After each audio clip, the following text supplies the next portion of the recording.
অসমৰ অন্যতম জনগোষ্ঠী হৈছে ৰাভা জনগোষ্ঠী। ভেৰগাঁৱৰ ডুংপাৰা গাঁৱত ৰাভা জনগোষ্ঠীৰ এক কৰ্মশালা আৰু কৰ্মশালাত জনগোষ্ঠীটোৰ কৃষ্টি সংস্কৃতি দাঙি ধৰা হৈছে। 4 দিনীয়া কাৰ্যসূচীৰে আয়োজন কৰা হৈছে এই কৰ্মশালাৰ আৰু উদালগুৰিৰ পৰা নিপু কাকতিৰ এক প্ৰতিবেদন আগবঢ়াইছে। অন্যতম জনগোষ্ঠী হৈছে ৰাভা জনগোষ্ঠী আৰু ৰাভা জনগোষ্ঠীয়ে তেওঁলোকৰ যি কৃষ্টি সংস্কৃতি সেই কৃষ্টি সংস্কৃতি জীয়াই ৰাখিবৰ বাবে উদালগুৰি জিলাৰ ভেৰগাঁৱৰ সমীপৰ যি ডুংপাৰা আছে সেই ডুংপাৰাত 4 দিনীয়াকৈ কৰ্মশালা অনুষ্ঠিত কৰিছে আৰু মোৰ সতীৰ্থক ইয়াৰ দৃশ্য দেখুৱাবৰ কাৰণে অনুৰোধ কৰিছোঁ। আৰু যি ৰাভা লোককৃষ্টিৰ যি ওজা প্ৰয়াত ৰাজেন পামৰ সোঁৱৰণিত অনুষ্ঠিত কৰিছে এই 4ৰ্থ বাৰ্ষিক লোককৃষ্টিৰ কৰ্মশালা ভেৰগাঁৱৰ সমীপৰ ডুংপাৰা গাঁৱত। আৰু এই 4 দিনীয়াকৈ অনুষ্ঠিত হোৱা লোককৃষ্টিৰ যি কৰ্মশালা প্ৰায় 150তকৈও অধিক ইয়াৰে যুৱক যুৱতীয়ে অংশগ্ৰহণ কৰিছে আৰু এনেদৰে গোৱালপাৰাৰ পৰা প্ৰশিক্ষক লৈ আহি তেওঁলোকে এনেদৰে প্ৰশিক্ষণ দি আছে আৰু মই ইয়াৰ দৃশ্য দেখুৱাবৰ কাৰণে অনুৰোধ কৰিছোঁ। আৰু ইয়াৰে যি প্ৰশিক্ষক আছে মই তেওঁলোকৰ পৰাও কিছু কথা জানিব চেষ্টা কৰিম। সমান্তৰালভাৱে মোৰ সতীৰ্থক ইয়াৰ দৃশ্যও দেখুৱাবৰ কাৰণে অনুৰোধ কৰিছোঁ। সকলো জাতি জনগোষ্ঠীৰে নিজৰ নিজৰ লোককৃষ্টি সংস্কৃতি বজাই ৰাখিবৰ বাবে এনেদৰে অহোপুৰুষাৰ্থ চেষ্টা চলাই আছে আৰু যি প্ৰশিক্ষকগৰাকী আছে মই তেওঁৰ পৰাও জানিব চেষ্টা কৰিম। প্ৰয়াত ৰাজেন পামৰ সোঁৱৰণত আজি এনেধৰণে 4 দিনীয়াকৈ কৰ্মশালা অনুষ্ঠিত কৰিছে। আপোনালোক গোৱালপাৰাৰ পৰা আহিছে, কেনেকুৱা লাগিছে ইয়াতে এনেধৰণে প্ৰশিক্ষণ দি? ইয়াতে আহি খুবেই ভালে লাগিছে। ইয়াতে যিখিনি আমাৰ ৰাভা যিটো নিজা ভাষা আছে সেই ভাষাখিনি এওঁলোকে ইয়াৰ মানুহখিনিয়ে বা এই অঞ্চলৰ কেইখন ডিষ্ট্ৰিক্টৰ ইয়াত মানুহে আহিছে, ল'ৰা ছোৱালী আহিছে, সকলোৱে জানিবলৈ ইচ্ছা কৰিছে নিজৰ জাতিৰ ভাষা আৰু কৃষ্টি সংস্কৃতিখিনি জানিব আগ্ৰহ কৰিছে। তাৰ উপৰিও আমাৰ প্ৰয়াত মাননীয় ৰাজেন পামদেৱৰ প্ৰতি যি এটা শ্ৰদ্ধাঞ্জলি বা যি এটা আন্তৰিকতা ইয়াত আমি দেখা পাইছোঁ, খুবেই আদৰণীয়, খুবেই ভাল লাগিছে। আপোনালোক কিমানজন আহিছে গোৱালপাৰা?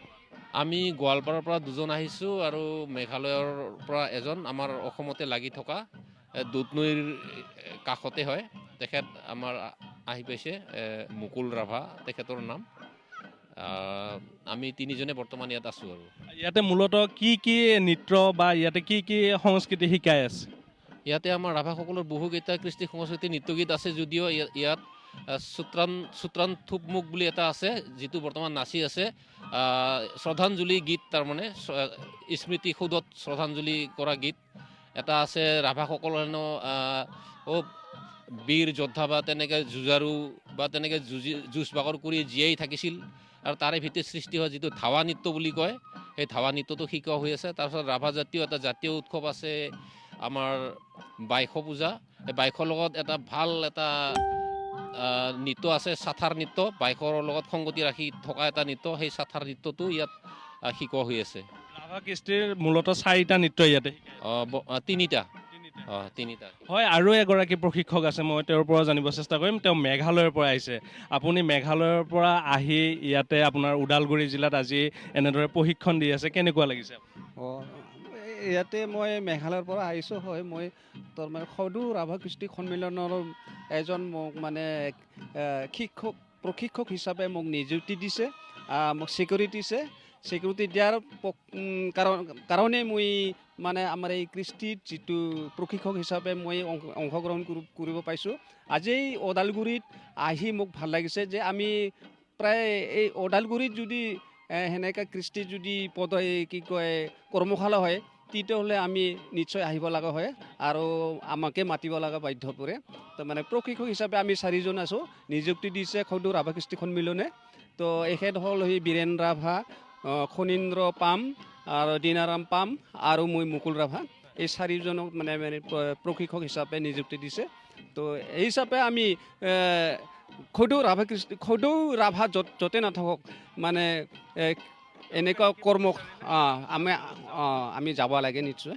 হয়, নিজৰ জাতি আগুৱাই নিবৰ বাবে কৃষ্টি সংস্কৃতি খুবেই প্ৰয়োজন আৰু এনেদৰে এতিয়া ৰাভা কৃষ্টি তেওঁলোকৰ যি ৰাভাসকলৰ কৃষ্টি সংস্কৃতি এনেদৰে প্ৰশিক্ষণ দি আছে। আৰু ওদালগুৰি জিলা সমিতিৰ যি ৰাভা কৃষ্টি সন্মিলনীৰ বিষয়ববীয়া আছে মই তেওঁলোকৰ পৰাও কিছু কথা জানিব চেষ্টা কৰিম আৰু সতীৰ্থক ইয়াৰ দৃশ্য দেখুৱাবৰ কাৰণে অনুৰোধ কৰিছোঁ। এনেদৰে এতিয়া ৰাভা কৃষ্টি এনেদৰে প্ৰশিক্ষণ দি আছে আৰু মই ৰাভা কৃষ্টি ওদালগুৰি জিলা সন্মিলনীৰ যি বিষয়ববী আছে মই তেওঁৰ পৰা জানিব চেষ্টা কৰিম।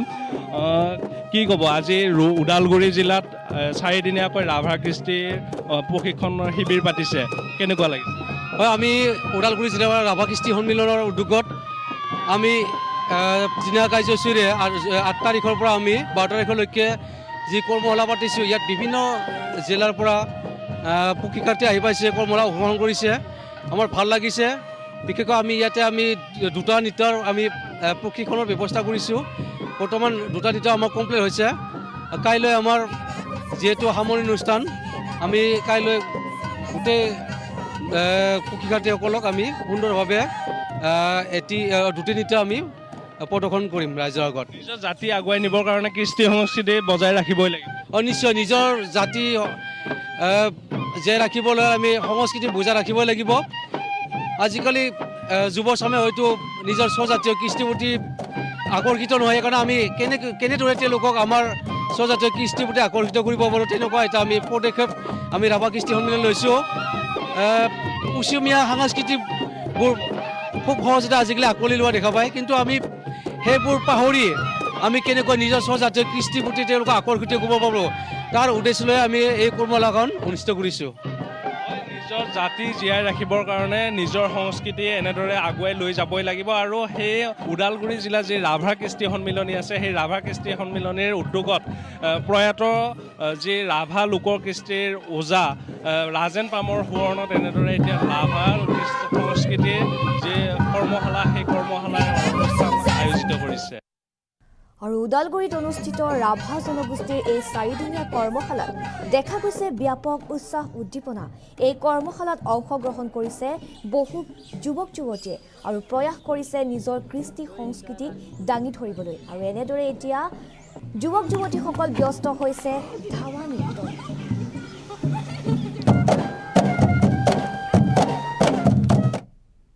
ইয়াৰ লগে লগে পুৱাৰ বাতৰিৰ পৰা মই চানিয়াই বিদায় লৈছোঁ। ধন্যবাদ।